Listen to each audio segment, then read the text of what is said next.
दक्षिण सोलापूर तालुक्यातील कुंभारी ते दोड्डी रोडवरील शेतात विवाहित महिलेचा गंभीर जखमी अवस्थेत मृतदेह आढळून आल्याने खळबळ उडाली आहे। महिलेचा खून झाला असावा असा प्राथमिक संशय असून पोलिसांकडून तपास सुरू आहे।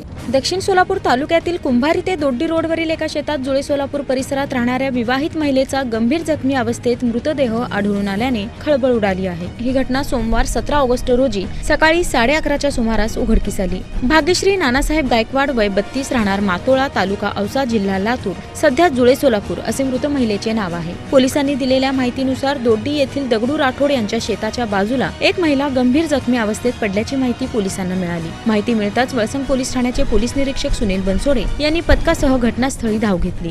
जखमी भाग्यश्री गायकवाड यांना तातडीने शासकीय रुग्णालयात दाखल करण्यात आले, मात्र डॉक्टरांनी तपासणीनंतर त्यांचा मृत्यू झाल्याचं पोलिसांना सांगितलं। या घटनेची नोंद सिव्हिल पोलीस चौकीत करण्यात आली आहे। दरम्यान महिलेच्या अंगावर गंभीर जखमा आढळून आल्याने हा खून असावा असा प्राथमिक संशय व्यक्त करण्यात येत आहे। घटनेची माहिती मिळताच फॉरेन्सिक टीमने घटनास्थळी दाखल होत पुरावे संकलित केले आहेत। भाग्यश्री गायकवाड यांच्या पश्चात पती, एक मुलगा आणि एक मुलगी असा परिवार आहे। त्यांचे पती ड्रायव्हर म्हणून काम करतात। महिलेचा मृत्यू नेमका कशामुळे झाला, तिचा खून झाला आहे का, या घटनेमागे कोणाचा हात आहे याचा तपास वळसंग पोलीस करत आहेत।